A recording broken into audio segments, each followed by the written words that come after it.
Like, subscribe and press the bell icon for new updates.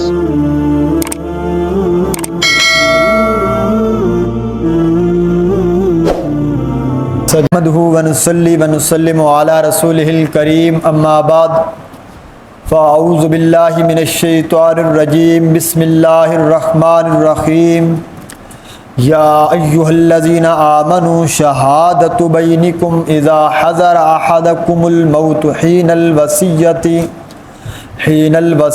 اثنان ذوى عدل منكم او آخران من غيركم ان انتم ضربتم فی الارض فاصابتکم مصیبۃ الموت تحبسونہما من بعد الصلاة فیقسمان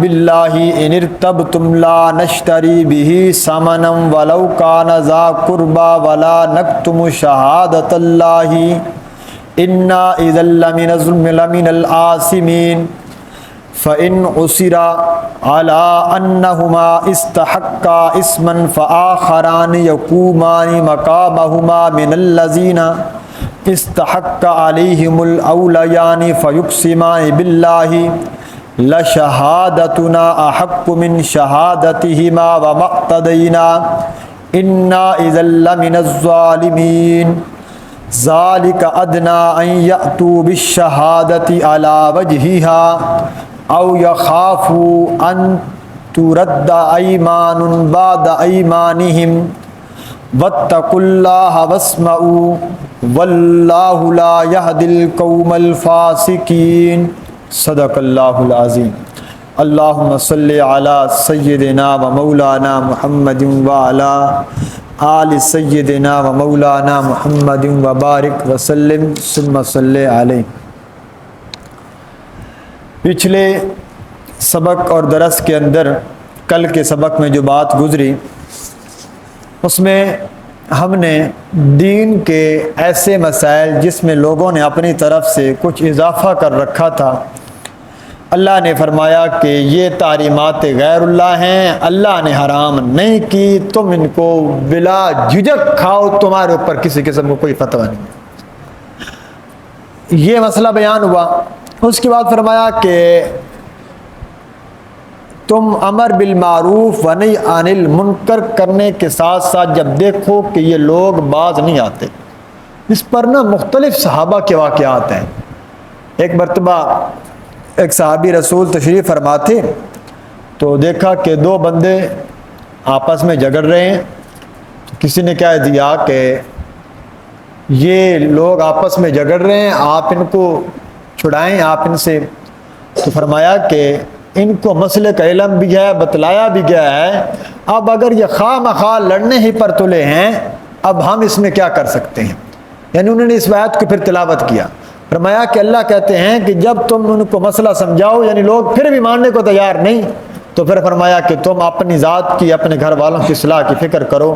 اور پھر خاص طور پر صحابہ کے آثار سے یہ بھی معلوم ہوتا ہے، کچھ صحابہ نے کہا کہ یہ جو آیت ہے یہ خاص طور پر ہمارے زمانے کے لیے، اور باقاعدہ یہ الفاظ ملتے ہیں۔ تفسیر ابن کثیر میں علامہ ابن کثیر نے لکھا کہ صحابہ نے فرمایا، حضرت عبداللہ بن عباس فرماتے ہیں کہ ایک مرتبہ کسی بات پر بحث ہو رہی تھی تو میں نے یہ آیت پڑھ دی کہ کسی کو ہم کیوں چھیڑیں، کسی کے ساتھ بحث نہیں کرنی چاہیے۔ تو کبار صحابہ موجود تھے، بڑے بڑے صحابہ، انہوں نے کہا تم ابھی بچے ہو، تم اس مسئلے کا علم نہیں، یہ آیت آخری زمانے کے لیے ہے۔ کیا مطلب؟ کہ آخری زمانے میں لوگ مسئلہ بتلائیں گے لیکن مانے گا کوئی نہیں، سنیں گے صحیح، عمل کو نہیں کریں گے۔ تو جب ایسی صورتحال آ جائے تو پھر ہر ایک کو چاہیے کہ اپنا حساب سیدھا رکھے، اپنے حساب پر چلتا رہے، یعنی لوگوں کو اصلاح کی فکر کرے، لیکن لوگ مانیں گے پھر بھی کوئی نہیں، تو کم از کم اپنا آخری درجہ یہ ہے کہ اپنے آپ کو ہدایت پر رکھے، ایسا نہ ہو کہ اس میں شریک اور کر اپنے آپ کو بھی انسان ہدایت سے ہٹ جائے۔ آج کے سبق کے مشہور واقعہ اور اس کا شان نزول ہے جو آپ کئی دفعہ سن چکے، کہ حضور نبی کریم صلی اللہ علیہ وسلم کے زمانے میں 3 شخصوں نے سفر کا ارادہ کیا۔ ایک شخص تھے جن کا نام تھا بدیل، ان کے ساتھ 2 انصاری، یعنی وہ 2 شخص نصرانی تھے، عیسائی تھے، وہ ساتھ چل پڑے۔ اب 2 رفیق تھے، ایک بدیل نامی شخص ہے، مسلمان ہے، غرض کیا تھی؟ ان کے پاس، بدیل کے پاس ایک پیالہ تھا چاندی کا جس پر سونے کا پانی چڑھا ہوا تھا۔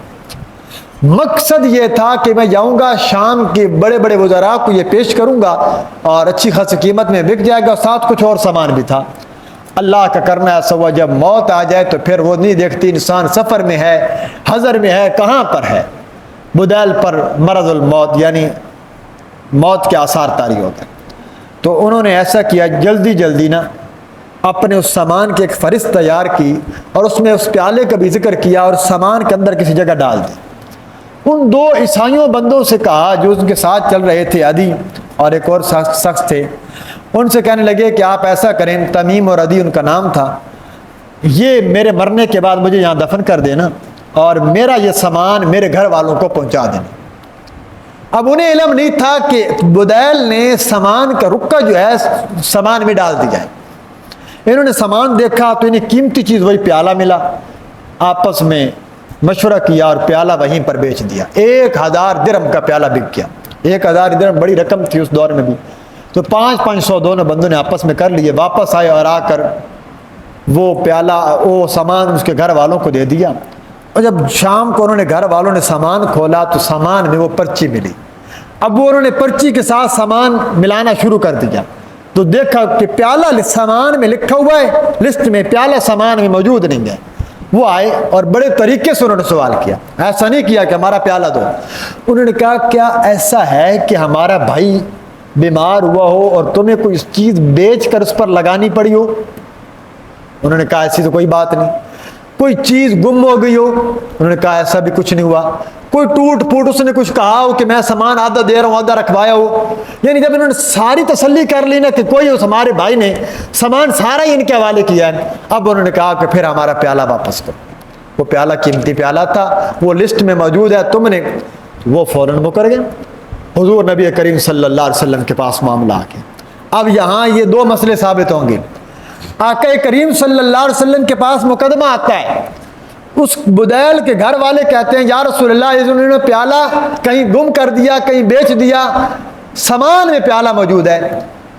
اب گواہ ان کے پاس کوئی نہیں، گھر والوں کے پاس جو ورثاء ہیں، حضور نے فرمایا تم مدعی ہو، گواہ پیش کرو۔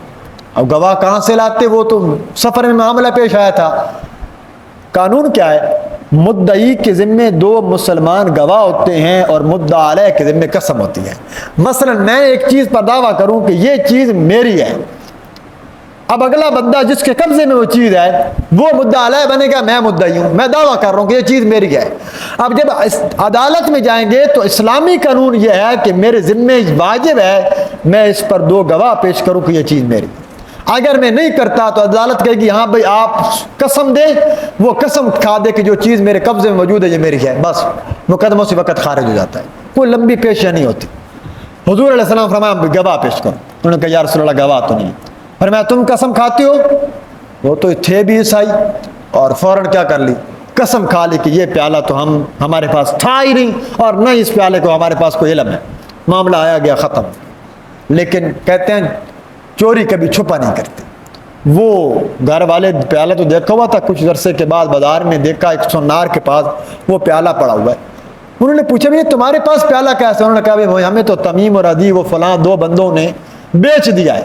اب حضور علیہ الصلوۃ والسلام کے پاس پھر واپس بات آتی ہے اور بتلایا جاتا ہے یا رسول اللہ یہ معاملہ ہے۔ اب وہ کہتے ہیں کہ ہم نے پیالہ نہیں، اب یہ مدعی بن گئے جو چور تھے اور یہ مدعا علیہ بن گئے۔ اب حضور نے فرمایا کہ تم اس بات پر کوئی گواہ پیش کرو کہ تم نے پیالہ اس کو نہیں بیچا۔ اب گواہ ان کے پاس بھی نہیں تھے۔ فرمایا ان کی طرف قسم کھاتے ہو؟ ان کے ورثاء نے قسم کھا دی کہ یہ پیالہ ہمارے بھائی کا تھا اور ہم اس بات پر قسم دیتے ہیں۔ اللہ کے نبی صلی اللہ علیہ وسلم نے فرمایا پیالہ تو بک گیا، 1000 درہم تم وہ زمان واپس کرو گے۔ تو اس واقعے کے اندر اللہ نے یہ آیتیں اتار دیں اور ایک ترتیب ذکر کر دی کہ آئندہ کبھی کوئی مسلمان جائے، ہمارے تاجر حضرات ہیں، کتنے معاملات آپ کو ایسے ہیں لاکھوں کا نقصان ہوا، وجہ کیا تھی؟ تحریر نہیں کرتے، ہم معاملات کو لکھتے نہیں ہیں کہ کس نے قرضہ دیا ہے، کتنا قرضہ دیا ہے۔ ایک کتنے واقعات ایسے ہیں کہ ایک بندے نے مثلا رات کو کسی بندے کو پیسے پکڑائے، اچھی خاصی رقم تھی، اور میں کہ صبح میری تجارت میں لگا دینا، شام کو بندے کو ہارٹ اٹیک ہوا مر گیا۔ اب وہ بھاگے بھاگے ابھی ہم نے تو اس کو رات کو پیسے دیے تھے، ورثاء نے کہا کوئی دلیل، کوئی گواہ، کوئی لکھت، ہم نے تو اعتماد کیا تھا، اب اس اعتماد کا نتیجہ کیا، وہ ساری رقم ضائع ہو گئی۔ ایک اور بات کی بھی اصلاح سمجھ لیجئے، پھر ترجمہ کرتے ہیں۔ ہمارے ہاں مثلا میں کسی کے پاس گیا پیسے لینے کے لیے، بھائی مجھے نا 1,00,000 روپے چاہیے، آپ دے دیں۔ اب اگر اگلا بندہ قرآن کے اس حکم پر عمل کرتے ہوئے مجھے کہہ دے کہ بھائی آپ لکھ کر دیں کہ آپ 1,00,000 روپے مجھ سے لے رہے ہیں اور آپ یہاں دستخط اور انگوٹھا کریں، فوراً پارا کیا ہو جائے گا، حج ہو جائے گا۔ آپ کو میرے اوپر اعتماد نہیں ہے؟ یہ معاشرے کی بات کروں، پڑھے لکھے دیندار بندوں کی، علماء کی بات کر رہا ہوں، اور اچھے خاصے نمازی، وہ بگڑ جائیں گے۔ اور ہمارے ایک جاننے والے وہ مفتی ہیں، مجھے بتلانے لگے کہ ہماری اپنے چچا کے ساتھ ناراضگی ہے۔ میں نے کہا وجہ کیا ہے؟ کہتے ہیں ہمارے والد صاحب نے ہمارے چچا سے کچھ رقم مانگی تو چچا نے کہا کہ بھئی آپ ہمیں تحریر کر کے دیں، بھی آپ 1,00,000 روپے لے رہے ہیں تو ہم اب اس بات پر وہ ناراض، خاندانوں میں ناراضگی ہو گئی، بھی آپ نے ہم سے تحریر کیوں مانگی؟ اب دیکھیے یہ علم کی کمی ہے۔ اگر آپ سے کوئی بندہ تحریر مانگتا ہے یا نہیں مانگتا، آپ دے رہے ہیں، اس سے مانگیے بھئی آپ اس سے خط دیں گے تو میں آپ کو رقم دوں گا، وگرنہ نہیں دیتا۔ اعتماد الگ بات ہے، قرآن کا حکم ہے، سنت کے اوپر عمل کرنا ہے، آپ اس کے اوپر انگوٹھا لگائیں، زندگی موت کو کوئی پتہ نہیں، میں مر جاؤں یا تم مر جاؤ، تاکہ ورثاء کا نقصان نہیں ہونا چاہیے، اس پر کسی قسم کی ناراضگی نہیں کرنی چاہیے، یہ اللہ کا حکم ہے۔ فرمایا اس کے اوپر اگر کوئی مسلمان گواہ مل جائیں تو ٹھیک، مسلمان گواہ نہ مل سکیں تو فرمایا اس مسئلے کے اندر تم کیا کر سکتے ہو، کسی کافر بندے عیسائی کو بھی گواہ بنا سکتے ہو، وہاں پر فوت ہو رہے ہو اس کے حوالے اگر تم سمجھتے ہو، اور اگر تمہیں یہ ڈر ہو کہ یہ بندہ یہ کیا گڑبڑ کرے گا، اس بندے سے قسم لے لو، وہ عیسائی بندہ ہے نا، اس سے قسم۔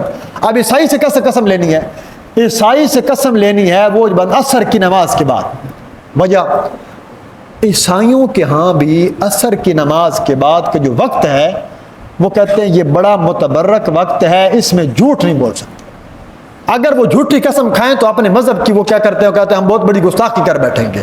تو یہ ان کے اللہ نے نا، اللہ تو دلوں کے حال جانتا ہے، اللہ نے فرمایا ان سے عصر کی نماز کے بعد قسم لیں ان کے پاکیزہ وقت میں، اور ان سے کہے کہ تم جھوٹ نہیں بولو گے، یہ معاملہ صحیح قسم کی۔ آج بھی ہماری عدالتوں میں جب قسم لی جاتی ہے تو یہ بات کہی جاتی ہے کہ تم سچ بولو گے، سچ کے سوا کچھ نہیں بولو گے۔ قرآن مجید کے اوپر قسم رکھنا بہت بڑا ہاتھ، قرآن پر ویسے ہاتھ رکھ کر قسم رکھنا جائز ہے۔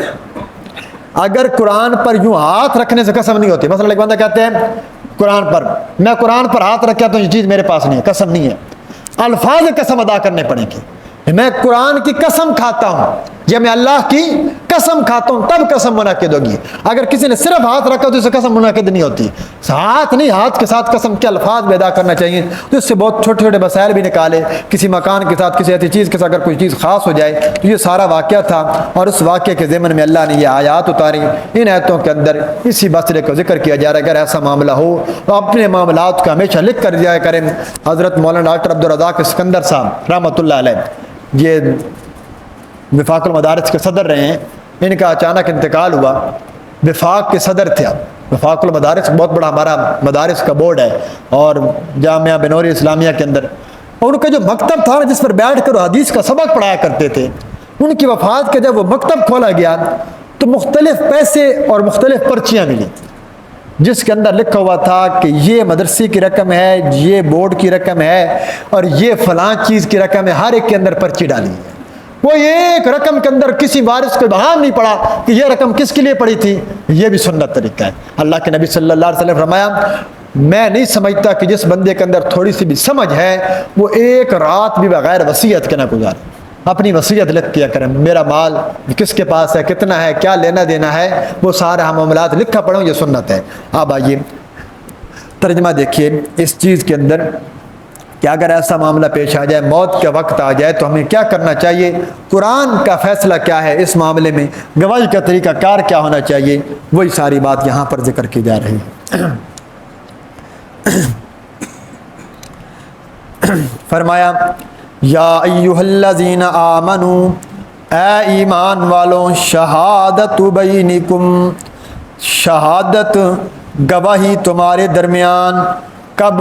اذا حضر احدکم الموت، جب کہ حاضر ہو جاوے تم میں سے کسی ایک کے پاس موت کا وقت آ جاوے، موت آ جاوے تمہارے پاس، یعنی موت کے آثار طاری ہو جاویں، حین الوصیتی، وہ ایک وقت ہے وصیت کرنے کا، اس وقت تم وصیت کر لو۔ وصیت کے وقت جب موت تمہارے پاس حاضر ہو جاؤ، اسنانی ذوا عدل منکم، دو معتبر شخص، دو عادل انسان جو تم میں سے ہوں، مسلمان بندوں کو گواہ بنا لو۔ اگر مسلمان نہ ملیں، او آخران من غیرکم، یا دو کوئی اور انسان، من غیرکم، تمہارے مسلمانوں کے علاوہ کوئی عیسائی مل جائیں، ان کو بھی گواہ بنا لو۔ کب؟ ان انتم ضربتم فی الارض، اگر تم سفر کی حالت میں ہو، زمین کے اندر تم چل رہے ہو، سفر کر رہے ہو ملک کے اندر، زمین کے اندر، فاصابتکم مصیبت الموت، پس آ پہنچے تم کو موت والی مصیبت، موت کی مصیبت آ پہنچی، موت کی آزمائش آ پہنچی، اس وقت تم وصیت کرنے لگو تو دو مسلمان یا دو کسی اور غیر مسلم بندوں کو گواہ بنا لو اپنے مال و اسباب کے اوپر، تحبسونہما، تو کھڑا کر ان لوگوں کو، من بعد الصلاۃ، ان دونوں کو نماز کے بعد، نماز سے مراد نماز عصر ہے، فیقسمان باللہ، پس وہ دونوں قسم کھائیں اللہ کے نام کی، اللہ کا نام لے کر قسم کھائیں، ان ارتبتم، اور اگر تم کو ان دو گواہوں کے اندر کوئی شک پڑ جائے، اگر تم کو کوئی شبہ پڑ جائے کہ پتہ نہیں یہ معاملات میں کیا کریں گے، لا نشتری بھی ثمنا، تو پھر ان سے ایک وعدہ اور بھی لے لینا ہے۔ کون سا وعدہ؟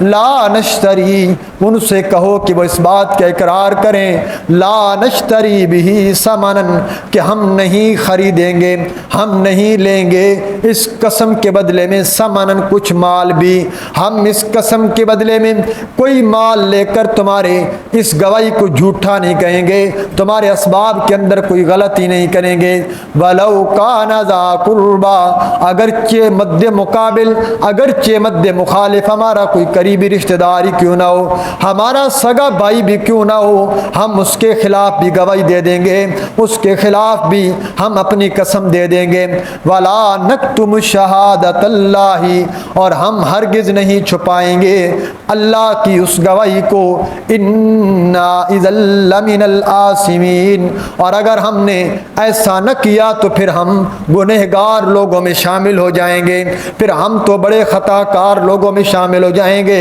اگر ہم نے برادری کی خاطر، کنبے کی خاطر، قبیلے کی خاطر اپنی اس قسم کے اندر لچک دکھا دی، اپنی اس قسم کے اندر جھوٹ بول دیا، جھوٹی قسم نہیں کھائیں گے، ان سے یہ وعدہ لے لو، فَإِنْ أُسِرَ عَلَىٰ أَنَّهُمَا، پھر اگر خبر ہو جائے، پھر اگر ظاہر ہو جائے تمہارے اوپر یہ بات کہ انہما، وہ دو بندے، استحق، جو بندے حق بات پر دبا گئے ہیں، اسمن، گناہ کے طور پر انہوں نے اس حق بات کے اندر گناہ کر لیا، انہوں نے جھوٹی قسم اٹھا لی ہے، فآخرانی، پس پھر تم اور دو بندوں کو لو، یقومان مقامہما، جو ان دو بندوں کی جگہ پر الگ طور پر گواہی دیں، من الذین، ان لوگوں میں سے، استحق علیہم، وہ بندے جن بندوں کے اوپر الاولیانی، جو میت کے قریبی رشتہ دار ہوں، جو میت کے ورثاء میں سے ہوں، وہ بندے کھڑے ہو جائیں، ان کی جگہ قسمیں دیں۔ قسم دینے کا طریقہ کیا ہے؟ فیقسمان باللہ، پس وہ قسم کھائیں اللہ کے نام کی کہ لا شہادتنا، کہ ہماری گواہی، احق من شہادتہما، ہماری گواہی زیادہ تحقیقی ہے، ہماری گواہی زیادہ بہتر ہے، زیادہ حق پر ہے، من شہادتہما، ان دو بندوں کی گواہی سے، وما اعتدینا، اور ہم زیادتی بھی نہیں کریں گے کہ کسی کی طرف ہو جائیں، ان اذا لمن الظالمین، اور اگر ہم نے ایسا کر دیا کہ کسی کی طرف جھک گئے، ہم نے جھوٹی قسم کھا لی، تو پھر ہم ظالم لوگوں میں شامل ہو جائیں گے۔ یہ معاملہ کیوں کرنا ہے؟ ذالک ادنا، ذالک ادنا، اس میں امید ہے، یہ قریب ہے، ان یاتوا بالشہادتی، یہ کہ وہ ادا کریں گے شہادت کو، یہ کہ وہ لے آئیں گے گواہی کو، علی وجہہا، ٹھیک طرح پر، اچھے طریقے پر، او یخافوا، یا وہ ڈر جائیں اس بات سے کہ ان ترد ایمان، کہ ان کی قسمیں لوٹا دی جائیں گی۔ اگر تم یہ معاملہ کرو گے یا تو وہ صحیح قسم اٹھائیں گے، یا وہ ڈر جائیں گے کہ ان کی قسمیں مردود ہو جائیں گی، پھر ان کی گواہی کبھی قابل قبول نہیں ہوگی، بعد ایمانہم، ان کی قسموں کے بعد۔ واتقوا اللہ، چاہیے کہ لوگوں سے نہ ڈریں، ان کو چاہیے کہ ڈرتے رہو اللہ سے، واسمعوا، اور اس کے حکموں کو سنتے رہو، اس لیے کہ واللہ لا یہدی القوم الفاسقین، اللہ کی ذات فاسق اور نافرمان لوگوں کو ہدایت نہیں دیا کرتے۔ اللہ کی ذات ایسے نافرمان اور کافر لوگوں کو کبھی ہدایت نہیں دیتے جو جان بوجھ کر جھوٹی قسم کھاتے ہیں۔ اس کا طریقہ پتہ اللہ نے کیا ذکر کیا؟ طریقہ یہ ذکر ہوا، اگر تمہیں یہ پتہ چلے کہ دو بندے جو تم نے گواہ بنائے تھے وہ جھوٹی قسم کھا رہے ہیں، تم ایسا کرو، دو بندے اور کھڑے کر دو، جو دو بندے ان کی قسموں پر مزید قسمیں کھائیں قاضی کے سامنے کہ ہم قسم کھاتے ہیں کہ انہوں نے جھوٹ بولا ہے۔ اب اس کا ڈر کیا ہوگا؟ اب اس کا ڈر یہ ہوگا کہ یا تو وہ سچی قسم کھا جائیں گے، یا انہیں اس بات کا ڈر ہوگا، اگر یہ تو ہمارے ہاں تو اسلامی قانون نہیں ہے نا، اگر اسلامی عدالت میں یہ ثابت ہو جائے کہ فلاں فلاں بندے نے جھوٹی قسم کھائی ہے، ہمیشہ کی ان کی گواہی کسی معاملے قابل قبول نہیں، وہ فاسق ہو جائیں گے، اور فاسق کی گواہی کسی معاملے میں قابل قبول نہیں ہوتی۔ آج تو ہر بندے کی گواہی قابل قبول ہو جاتی ہے، روپیوں پر ملنے والے گواہ بھی آج ہماری عدالت میں چل جاتے ہیں، لیکن معتبر بندے ہیں، اسلام ہمیشہ گواہ عدل کی قیادت لگاتا ہے، وہ عادل اور ثقہ بندے کی گواہی دیا کرو، جس کی گواہی کے اندر جھوٹ کا احتمال نہ ہو، جو جھوٹا بندہ اس کی گواہی نہیں دی جاتی۔ تو یہ ایک ایسا حکم ہے، اگر ہم اس کے اوپر عمل کریں تو ہماری ہی اس بقا، اس میں ہماری خیر ہے کہ ہم اپنے معاملات کو لکھ لیا کریں اور اس کے اوپر گواہ بنا لیا کریں، کوئی بھی معاملہ کریں، انشاءاللہ کبھی ناکام اور خسارے کے اندر نہیں جائیں گے۔ اللہ کریم سے دعا، اللہ تعالیٰ میں صحیح معنوں میں قرآن و سنت پر عمل کی توفیق عطا فرمائے۔